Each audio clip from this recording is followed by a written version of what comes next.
I'm Lyra. I thought I had a marriage built on trust, until I woke up at 2 a.m. and overheard my husband whisper, "It's done. She'll never find out. $200,000. Gone. Sent to an account I'd never heard of." So before he could file for divorce, I froze everything. But that was just the beginning. Fake documents, anonymous threats. He didn't just want to leave me, he wanted to erase me. And now I can't stop wondering. How long had he been planning it? Was any of it ever real? Do you know what it's like to sleep beside someone who's already plotting your exit? I woke up to the kind of stillness that doesn't feel peaceful, it feels wrong. My hand instinctively reached for the other side of the bed, expecting warmth, a familiar shape, the quiet rhythm of his breath. But the sheets were cool, flat. He hadn't just stepped out. He'd been gone. Maybe he couldn't sleep. Maybe he needed water. I sat up slowly, rubbing the haze from my eyes. The apartment was quiet. Too quiet. Only moonlight spilled through the blinds, painting silver streaks across the floor. Then I heard it. A voice. His voice. Careful. Low. "It's done. She'll never find out." I stopped breathing. For a split second, I froze completely. Every instinct screamed to rush in and demand an explanation. But I didn't move. I stayed still, listening, rationalizing. Maybe it was work. Maybe he was watching a show. Maybe I misunderstood. Or maybe I didn't want to know. A faint laugh followed. Then the soft clink of glass. I crept to the hallway, each step feather-light, a quiet rehearsal in muscle memory. I caught the sound of the fridge closing. Footsteps. He was coming back. I darted under the covers just before the bedroom door opened. I lay still, breathing evenly, pretending. The mattress dipped. He settled beside me, his breath long, exhaling like someone who'd just offloaded a burden. I shifted slightly and mumbled, "Where were you?" "Bathroom," he answered without hesitation. "And the call?" "Client. East Coast stuff. You know how it is." I let silence do the rest. Then I rolled over and faced the window, heart pounding, thoughts racing. By morning, I still hadn't slept. Once he slipped into a deep snore, I got up. Quiet, barefoot. I walked to the kitchen and pulled my phone from the charger. I hadn't checked our joint account in months. That was Callan's role, his financial hat, as he called it. But this time, something in me refused to stay blind. I logged in. A transfer. $200,000 to something called Kale Enterprises. I stared at the name. It wasn't a client, not a vendor, not something we'd ever discussed. My stomach dropped. I refreshed the screen. The number didn't change. Gone. I snapped out of my fog, opened my private cloud, and uploaded everything. Screenshots, logs, transaction details. Triple encrypted. Sent it to a backup email no one else knew. I didn't confront him. Not yet. This wasn't some spontaneous betrayal. It was premeditated, strategic. And I've been a strategist for 15 years. At 6:48 a.m., I called the bank. By 7:15, the account was frozen. I still hadn't said a word to him, but I didn't need to. The morning crept in with a gentleness I didn't trust. I stood at the kitchen window, sipping lukewarm coffee, watching light scatter across the glass buildings downtown. The city was waking up, but inside our apartment, time felt suspended. Behind me, the bedroom door creaked open. Callan's footsteps were soft. Too soft, like a man who wanted to seem casual. "Morning," he said, voice laced with the kind of brightness I used to find charming. "Didn't think you'd be up this early." I turned, offered him a tired smile. "Couldn't sleep." He walked over, pressed a kiss against my temple. I didn't flinch, but I didn't lean in either. "Long night?" I asked lightly. He chuckled. "Yeah, had some stuff on my mind. You know how it is. Startup life never really clocks out." He moved past me and reached for the French press. As he poured himself a mug, I watched him. His hands steady, his body relaxed. He looked like someone without a care in the world. He took a sip, then glanced at me. Hey, I was thinking, maybe we should consolidate our emergency info. I arched a brow. What do you mean? He shrugged, casual. Just stuff like passwords, accounts, contacts. In case anything ever happens to either of us. In case something happens? I repeated. He smiled, warm and easy. Don't look at me like that. It's just a smart thing to do. I mean, what if I got hit by a bus tomorrow? That was Callan's style. Wrap poison in honey. Wrap a threat in concern. I set my mug down. I'll think about it. Of course, he said quickly. No rush. Just figured it'd be good to have everything in one place, just in case. The words hung there. Innocent to an outsider. Alarming to someone who had seen the back end of a $200,000 transfer vanish into a ghost account. He wandered into the living room, humming. I stayed rooted in place, head down. The manipulation wasn't loud. It was smooth, polished, and I'd fallen for it before. I sat on the edge of the couch, flipping through a stack of unread mail, and tucked among them was a blank form, subtle but deliberate, an asset declaration sheet. My name already filled in at the top. He hadn't said a word about it. No, hey, could you look this over? No, mind signing this when you have a sec? Just slipped into the pile like junk mail, as if it had always been there. I picked it up, studied the lines meant to list every account I owned, every dollar, every property, every digital wallet. My jaw clenched. He was playing the long game, but he was sloppy. I folded the paper slowly, slid it back between the envelopes, and pushed them aside. He wouldn't catch me off guard twice. As I sat there pretending to scroll my phone, my mind drifted, back to last Thursday. The dinner he insisted we have with my mother. Just the three of us, he'd said. Haven't caught up with Era in a while. It had seemed innocent enough. I hadn't suspected a thing. But now, retracing every word, every pause, I saw it differently. He'd booked the place she loved, the little French bistro off Clark. He ordered her favorite wine, toasted to family and the future, said things like, Lyra and I are looking at long-term plans, real stability stuff.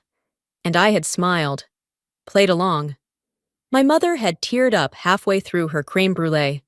I'm so glad you two are still solid, she'd said.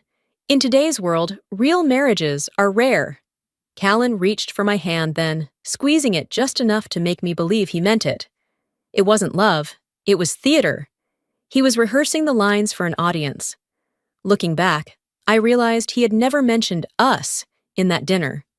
It was always preparation, structure, legacy. Words that belonged in trust documents, not toasts. I came back to the present just as he re-entered the room. Any plans for today? He asked, sipping coffee, casually scrolling through his phone. I have calls at 10, then I'll head into the office for a bit. He nodded. I might swing by the bank this afternoon, thinking of restructuring a few things on my end. I didn't respond. He was testing me, poking the wire to see if it sparked. He thought I'd walk right into it, confess that I'd frozen the account, that I was suspicious, that I was scared. But I wasn't scared anymore. I was quiet, and quiet women get underestimated. He dropped the last sip of coffee into the sink and disappeared down the hall to shower.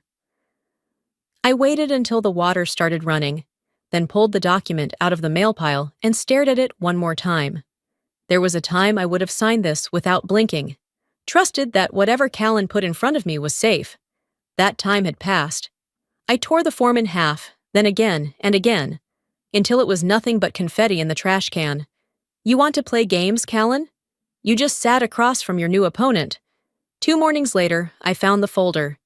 It was tucked inside a stack of mail on the console table, angled just enough to catch my eye. Cream-colored, neat, labeled Taxes March. Nothing threatening at first glance.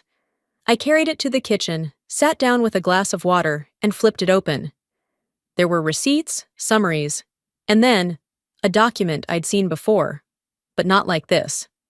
A property transfer agreement, and my name was typed on the signature line. I stared at it for a long moment. Not handwritten, not initialed, not signed in ink. Typed. Clean. like someone wanted to skip the messy step of actually asking me. I turned the page back and forth, scanning for details. The condo, the one in my name. A transfer of partial ownership, effective immediately. All it needed was a signature, and someone had faked mine. The pressure in my chest tightened like a vice. 2 weeks ago, Callan had asked me to sign a couple of forms while I was on a call. He stood beside me, waving a pen, smiling like it was nothing. I told him to leave them on the counter. I never signed. I remember that moment with absolute clarity because I'd made a mental note to review the forms later, and when I came back, they were gone. Now here they were, slightly altered, rebranded as tax paperwork. This wasn't carelessness. This was deliberate. I took out my phone, snapped high-res photos of each page, and uploaded them to my encrypted cloud folder. Then I forwarded everything to Marin, my lawyer. No explanation, just a subject line. Callan, for reference. I didn't storm into the bedroom. I didn't throw the papers in his face. If you're going to war, you don't announce it from the front porch. You prepare. I made it into the office that morning without breaking down, which, in itself, felt like a small miracle. My assistant, Nessa, met me with a cautious smile as I stepped into my glass-walled corner suite. "Morning," she said, voice a little too gentle. "You've got back-to-back starting at 9. "Perfect. Thanks, Nessa," I said, trying to focus. I was halfway through scanning a client brief when she knocked again, this time softly. I looked up. Her eyes didn't meet mine. "You're not gonna like this," she said, stepping inside and shutting the door behind her. "I just heard from someone on the admin floor."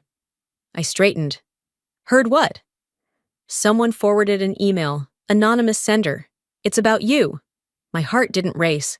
It just went still. She pulled out her phone and handed it to me. I scrolled through the message slowly, reading each word as if it were printed in acid. "Be aware that Lyra Halden has a history of moving joint marital funds into unregistered crypto accounts under false LLC names. Her team should review financial ethics before allowing her continued access to client portfolios. No name, no proof, just enough ambiguity to stir suspicion." And it had been sent to my boss, and copied to HR. I handed the phone back. "Did you read it?" She nodded. "It's garbage. But the timing..." I smiled faintly. "Yeah. The timing, that was Callan's fingerprint. Subtle sabotage, whispered damage." I returned to my desk, opened my email, and there it was, flagged as important. Subject: quick HR check-in today, 2 p.m. That's how it always starts. Quiet, polite. Then it snowballs. I stared at the subject line, not moving. This was what he wanted. If he couldn't control me with money, he'd try to destroy my name, my work, my credibility. Everything I'd built over 15 years of showing up early, delivering under pressure, climbing one rung at a time. I closed my laptop, stood up, and walked to the window. Below me, Chicago pulsed. Cold air and car horns and ambition. I could have screamed. But what was the point? Callan didn't want to fight fair. He wanted to rot me from the inside out. "You steal 200 grand, I whispered, "and still have the nerve to make me the villain?" I didn't cry. Not anymore. I watched my reflection in the window glass. Same eyes, same skin. But something had shifted beneath the surface. No more hesitation. No more hoping he'd stop. He had fired the first shot. Now it was my turn. By the time I stepped into HR the next day, I had already rehearsed every answer. The room smelled like printer toner and faint cologne, neutral, forgettable.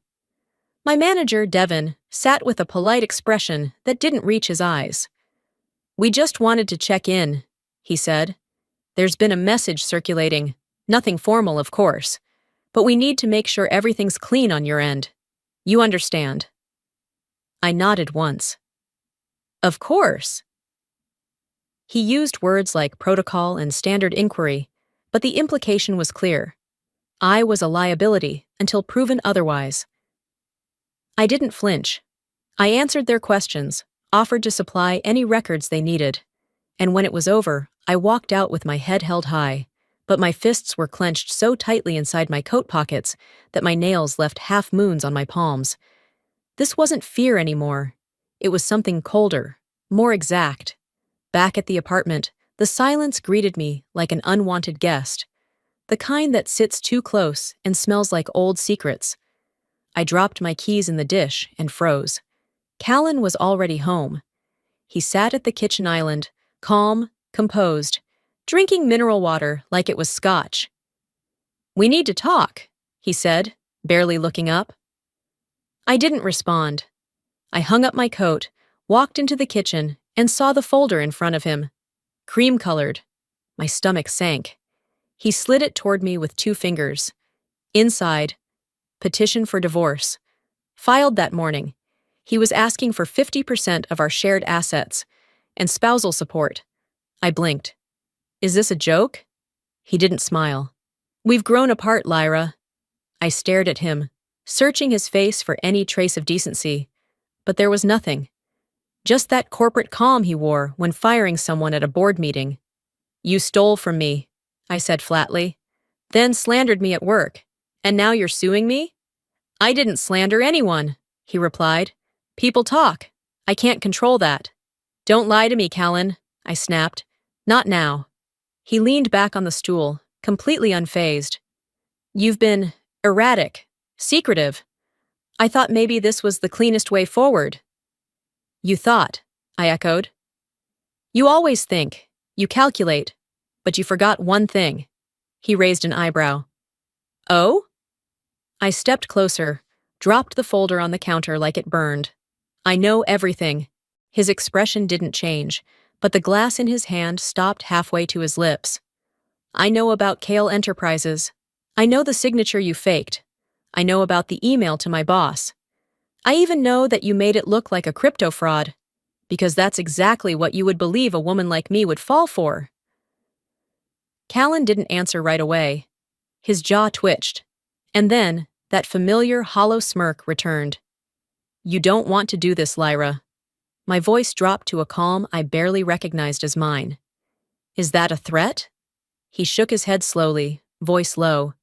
"It's a warning." I stepped back. Something inside me clicked, like a gear sliding into place. The version of me that still wanted to believe this man was salvageable was gone. In her place was someone who knew better, someone who had nothing left to lose. "I already moved my assets, Callan." His face finally cracked, just slightly, but enough. The first flicker of panic. "I've been planning this longer than you think," I added. "You're not ahead. You're barely catching up." He stood up slowly, as if posture could reclaim control, but he didn't speak. I left him standing there, in our designer kitchen, surrounded by quartz countertops and empty intentions. I didn't slam the door behind me. I didn't look back. I took the elevator to the lobby, stepped out into the freezing wind, and pulled out my phone. I dialed the number from memory. Marin answered on the second ring. "Hey, what's going on?" "It's time," I said, voice firm. There was a pause. "What did he do now?" "He filed," I said. "He wants half, and he's playing dirty." Another beat. Then Marin replied, "Then so will I. Meet me at the office tomorrow. We start building." I nodded. "No more defense. I want to hit back." "You will," she said, "but we'll do it clean." I hung up and slipped the phone into my pocket, the air slicing through my coat like reality settling in. The woman who had once waited for Callan to apologize no longer existed. There would be no apology, only consequence. The next morning, I was in Marine's office before the sun had fully risen. She was already at her desk, sleeves rolled, coffee untouched. Papers were spread like battlefield maps. She didn't offer small talk. We didn't need it. "I've read through his petition," she said. "It's nonsense. He's banking on you folding before discovery." "I'm not folding," I said. "But I need to know where the money went. The $200,000 transfer, it's the key." She nodded, then leaned back. "Do you still have that contact? The analyst from Fairfax?" "Juno?" I paused. "Yeah," She still owes me one. An hour later, I was dialing Juno Crest's number from Marin's office phone. She picked up on the second ring, voice sharp as ever. Didn't expect to hear from you again? I need a trace run. Clean, fast, quiet. That's how I operate, she said. Send me what you have. By lunchtime, I had forwarded her the full transaction record, plus the screenshots of the Kale Enterprises deposit. Give me 12 hours, she said. I hung up. Maureen glanced at me. She reliable? She's better than reliable. She's the one who found a Cayman trail on an international wire fraud case 2 years ago when federal agents missed it. Maureen gave a single approving nod. Then we wait. But I didn't wait well. That evening, I paced through the condo. The apartment felt hollow, like even the walls were trying not to listen. I made tea, poured it out, picked up a book, put it down. Finally, around 11:42 p.m., my phone buzzed. Juno Crest. Found something. Can we talk now? We jumped on a call. Her voice was faster this time, more urgent. The $200,000 was routed through Kale Enterprises Ledyard, yes. But it didn't stop there. That's just the shell. I sat up straighter on the couch. Where did it go?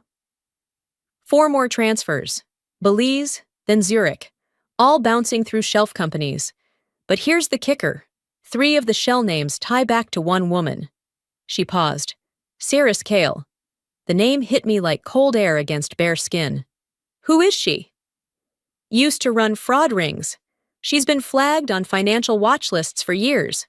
No convictions, but the paper trail's ugly. Most people in finance know her name, but no one ever sees her twice. I felt my pulse pick up. So Callan didn't just stash money. He partnered with someone like that? Juno replied. He's either desperate or arrogant enough to think he's safe working with her. I stood slowly, heart hammering. My husband wasn't just trying to escape. He was aligning himself with a professional manipulator. The lies were deeper than I imagined. I wasn't just dealing with betrayal, I was dealing with conspiracy. The next day moved in fragments. I went to work, took meetings, smiled at clients. But inside, I was building timelines, connecting dots, stitching together a strategy like armor. Late afternoon, Juno texted again. Juno Crest. We've got a problem. I called her immediately. They know I'm looking, she said. I got an email this morning, anonymous legal notice. Said I was violating privacy statutes, and if I didn't cease, they'd file. My breath caught. Did they name you directly? Number, but they cited the exact transaction trail I accessed. Callan? I asked. Or Kale? Or someone watching their accounts? I gritted my teeth. I'll cover you. Legal protection. Maureen will draw the line if they push. Juno exhaled. I'm in, but this is bigger than I thought. So was I. This was no longer about defending myself. It wasn't just about freezing assets or disproving a rumor. They came for my money. Then my name. Now they were coming for my allies. Enough. I stood at the living room window, the Chicago skyline flickering like it was blinking through my rage. Callan thought I'd sit back while he buried me. He forgot who I was before I was his wife. They thought I'd fold? Number I flipped the board. By the time I met Maureen again, the clouds over Chicago had thickened. Her office felt colder that morning, like it knew we were about to drop a bomb. She pushed a fresh stack of papers across the table. We're filing for fraudulent document use, attempted financial coercion, and reputational defamation, she said. The full package. I scanned the first few lines of the motion. Callan's name in bold, my own just below it. This isn't just self-defense anymore, I said quietly. No, Marin replied. Now it's war. At exactly 9:14 a.m., we filed the counter lawsuit electronically. The confirmation beep from the system sounded like a gunshot. A clean one. For the next several hours, there was silence. No emails from Callan, no sudden texts, no veiled threats disguised as concerns, which, in my world, was worse than noise. He's not staying quiet, I muttered that evening, pacing the apartment. He's recalibrating. Even the floorboards beneath my feet felt like they were holding their breath. I tried to work, tried to focus, but around 8:27 p.m., my bank app kicked me out mid-transaction. At first, I assumed it was a glitch. I re-entered my credentials. Access denied. Tried again. Then tried my secondary account, the one I used for small purchases and errands. Locked. I felt it instantly, that crawling feeling down my spine. Not fear, not yet, but something colder, familiar. I called the bank. After verifying my identity for the fourth time, the agent on the other end cleared her throat. "Ma'am, we flagged an attempted login from Fort Lauderdale, Florida, just an hour ago." I froze. "From what device?" "Untraceable, likely masked, but it pinged through a commercial IP, registered to a business name." I closed my eyes. "Kale Enterprises?" The silence on her end lasted a beat too long. "Yes, ma'am. That's what our system shows." I hung up and stood perfectly still in my kitchen, surrounded by clean dishes and humming appliances that suddenly felt too loud. They weren't just attacking my reputation. They were inside my accounts now, inside my daily life. I picked up my phone, called Juno. "They're hitting me digitally," I said without preamble. "Florida IP. They went for the backup account." Juno didn't curse. She was too professional for that. But her breath hitched. "They're escalating," she said. "This is intimidation. Classic Cirrus Kale playbook." "I'm not afraid," I said. "Good," she replied, "because it means you're getting close." We hung up, and within 30 minutes, I had a cybersecurity protocol team rerouting everything. New passwords, two-factor encryption, offline wallets, private routers. I even disconnected the smart fridge. You never know what's listening. That night, I didn't sleep. I built firewalls. I uploaded backup drives. I set up physical document redundancy. And when I was done, I sat at my dining table, stared at the framed wedding photo I hadn't taken down yet, and felt something shift again. Not anger, not sadness, precision. "You want to scare me?" I whispered to no one. "You'll have to try harder." I picked up my phone again, opened my notes app, and started drafting my court plan. Not just to defend what I had left, but to make them bleed where it hurt. Strategy. That's what I'd built my career on. That's how I'd survive this. They could hack my files, they could poison my name, but they forgot who wrote the blueprints in the first place. The elevator ride up to the courtroom was quiet. Marin stood beside me, flipping through her folder with surgeon-like focus. Her heels clicked sharply when we stepped into the hallway, a steady rhythm that kept my nerves from fraying at the edges. I sat down on the hard bench outside room 417, my palms flat on my knees, my spine tall. I wouldn't give anyone the satisfaction of seeing me shake. Marin glanced at me. "They're not ready for what we're bringing." I nodded, eyes locked on the door ahead. Callan arrived 5 minutes later with 2 lawyers in tailored suits and an arrogance that could have filled the entire floor. He didn't look at me. Not at first. But I saw the way his jaw tightened when he spotted Marin. Inside the courtroom, the air was stiff with silence. The judge entered, stern, unreadable. We all stood. Then Callan's attorney stood up. "Your Honor, our client has reason to believe that Ms. Halden has engaged in intentional financial misrepresentation. We've submitted evidence suggesting that she moved large sums of money without disclosing the intent, violating both fiduciary and marital trust." He passed a thick binder to the clerk, who handed it up to the judge. The documents were stacked with time-stamped screenshots, claims of cryptocurrency purchases, shell company registrations in Lyra's name. My name. They had created a fiction and dressed it in legal formatting. Callan looked smug, like a man who thought he'd already won the game before the pieces were even in place. Then it was Marin's turn. She rose slowly, unshaken, professional, her voice calm but cutting. "Your Honor, we've reviewed these documents. We've also submitted forensic reports from 2 independent analysts, Both confirmed that several of the alleged accounts in question did not exist at the time these transfers were supposedly made. She turned, handed her own folder to the judge. Furthermore, the email metadata and server paths proved that these documents were created after our client filed her counterclaim, suggesting motive and intent to mislead. The courtroom fell still. Even Callan's posture shifted, just slightly. A small crack in the marble. Marin continued. We respectfully submit a motion to dismiss Mr. Voss's claim in full and to file a defamation suit against both Mr. Voss and any known associates responsible for document fabrication. The judge took a moment, maybe two, flipping pages, reviewing timestamps. No one dared breathe. Then he looked up. Mr. Voss, he said slowly, your claims are unsupported. This motion is denied. My ears didn't register the rest, just the thud in my chest, hard, final, the kind of sound that silences storms. Across the aisle, Callan sat frozen. His lawyer leaned in and whispered something sharp. I didn't need to hear it. I could read it in Callan's eyes. Panic. Outside the courtroom, the hallway echoed with the shuffle of feet and whispered shock. I didn't wait. I walked past him, past his team, past every fake smile and casual glance. But Callan stepped into my path, low voice tight with rage. You think this is over? I didn't stop. Just wait, he hissed, louder this time. You don't know what I still have. I turned, just slightly, and met his eyes. I know exactly what you are.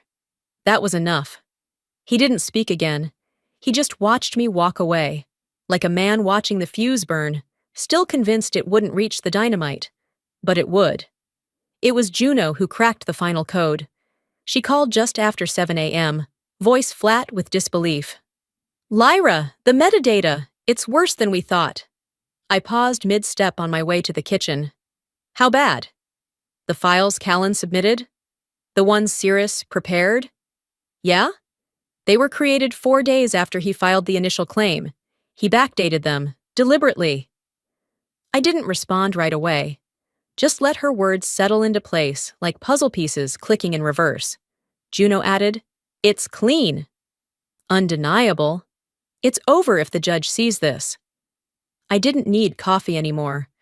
By 8:30 a.m., I was sitting across from Maureen in her office, fingers curled tight around a fresh folder stamped with evidence.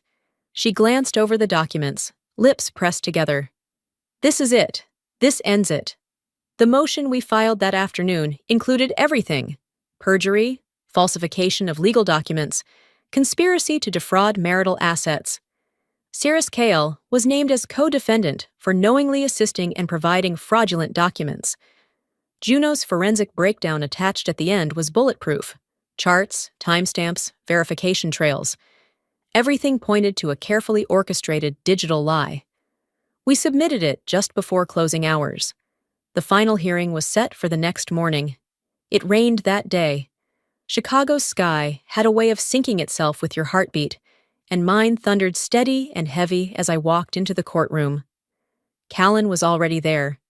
He looked smaller somehow, not physically, but in presence. His suit still perfect, his hair still sculpted, but the shoulders were tighter, his gaze less cocky. He saw the folder in Maureen's hand and blinked twice. That's when I knew he felt it too. The judge took the bench and wasted no time. Marin presented the updated findings, walked the room through Juno's evidence, layer by damning layer. Callan's attorney tried to interrupt. Once. The judge waved him off. 10 minutes later, it was done. All claims submitted by Mr. Voss are hereby dismissed. The evidence supports fabrication. As such, the court recognizes Ms. Halden's counterclaim as valid and will be awarding damages accordingly. Legal costs will be assumed by Mr. Voss. Additionally, this court is initiating a referral to the state attorney's office regarding Ms. Kyle's potential criminal conduct. The gavel dropped like thunder. Callan didn't move. The courtroom emptied around us. He stayed frozen in his seat, knuckles pale, eyes locked ahead like he was still computing how this happened. Outside, I didn't speak, until he finally caught up to me in the lobby. "You think you've won?" he asked quietly. His voice wasn't arrogant anymore, just tired. Hollow. I looked him in the eyes and said, "No." I just finally stopped losing. He didn't answer, didn't even try. I left him standing there like a man watching the scaffolding of his lies collapse all at once. Later that evening, I stood in my apartment, the same one Callan once tried to put in his name, and checked the accounts. Nothing had moved. Everything was exactly where it should be. Untouched, secure. For the first time in months, I let out a real breath, not relief, closure. I closed the financial dashboard and walked over to my desk. Opened my laptop. There was a document I hadn't opened since the beginning of this war, something I started the night I froze the first account. Now I picked it back up and started typing again. "This is my story now," I wrote. And this time, I meant every word. It had been 3 weeks since the courtroom doors closed behind me for the last time. Long enough for the adrenaline to settle, not long enough for the quiet to feel normal. On a Thursday morning, I changed every password I owned. Personal, professional, financial. Every login that once felt routine now felt like reopening a wound. But I did it anyway. As I clicked confirm for the last account, a strange stillness followed. The war was over. The noise had stopped, but my mind hadn't quite caught up. I looked around my apartment, our apartment once, and realized how much of him still lingered. A photo tucked in a side drawer, a pair of cufflinks he never wore, still in their box by the entryway. That afternoon, I packed everything that felt shared or poisoned into a cardboard box and carried it downstairs to the building's donation bin. I didn't burn it. I didn't break it. I just let it go. It wasn't about anger anymore. It was about making room. Around sunset, my mom stopped by. Era brought lemon ginger tea, like she used to when I got sick in college. She sat quietly for a while before saying, "I'm sorry I didn't see it sooner." I shook my head. I didn't either, until I couldn't unsee it. She placed a hand over mine. "You didn't fail, Lyra. You trusted. And when it broke, you stood back up." I didn't reply. I just squeezed her hand and let her words settle in the quiet. After she left, I lit a candle in the kitchen. Not for scent, but for stillness. Then I checked my phone. A message from Juno blinked on the screen. "Got the offer?" I said yes. "You were right. I wasn't built to work in someone else's shadow." "Thank you," I smiled. Small but real. Minutes later, Marin called to confirm the paperwork was officially closed. "Funds released. Case sealed. No more hearings." Her voice was crisp with finality. I thanked her, then paused before hanging up. "Marin." "Yeah?" "Did I win?" There was a pause, then her reply. "You didn't just win, Lyra. You rewrote the rules." I sat in silence after that, and for the first time, it wasn't heavy. That weekend, I walked through Grant Park alone. The trees were just beginning to turn, leaves edged in orange, the air sharper than it had been just a week ago. I sat on a bench across from the fountain and watched a couple pass by, holding hands. They laughed at something I couldn't hear. Part of me felt hollow watching them. Another part felt relieved. Because I knew now, survival isn't about dodging the pain. It's about standing inside it until it teaches you something. I don't forgive Callan. I probably never will. But I forgave myself for staying too long, for hoping too hard, for handing over too much. Closure doesn't come in courtrooms. It comes in quiet and in choice. Later that night, I climbed up to my rooftop terrace. The city hummed below me, endless windows, blurred traffic, glowing signs promising everything and nothing. I opened my laptop. There it was, the file I'd named Exit Strategy. Funny how it had become something else entirely. I added one last paragraph. "You are not what they did to you. You are what you do next." Then I hit save. The screen faded to black as I closed the lid. No music played, No dramatic thunder in the distance, just the soft breeze against my skin, the sound of my own breath. Still, alive, and finally, free. Before I go, let me leave you with this. I used to think strength meant staying silent, holding things together, keeping peace even when I was breaking inside. But strength, real strength, is walking away from what was never safe to begin with.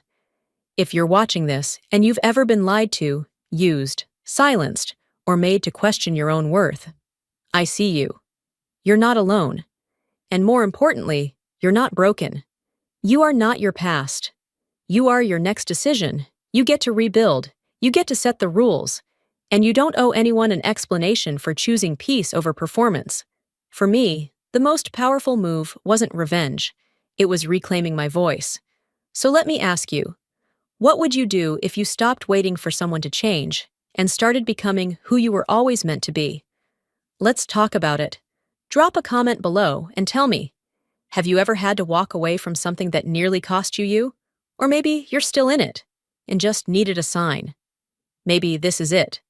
If this story touched you, even just a little, type 1 in the comments, or let me know what city you're watching from. If you didn't like it, that's okay too. Tell me why. Tell me what you'd do differently. This is a space for honest stories and stronger hearts. And if you want more true stories that hit deep, about betrayal, survival, healing, and hope, don't forget to subscribe to the channel. We've got more coming, and someone out there needs your strength too. You stayed with me till the end, and for that, I'm grateful. Until next time, take care of your peace. It's worth everything.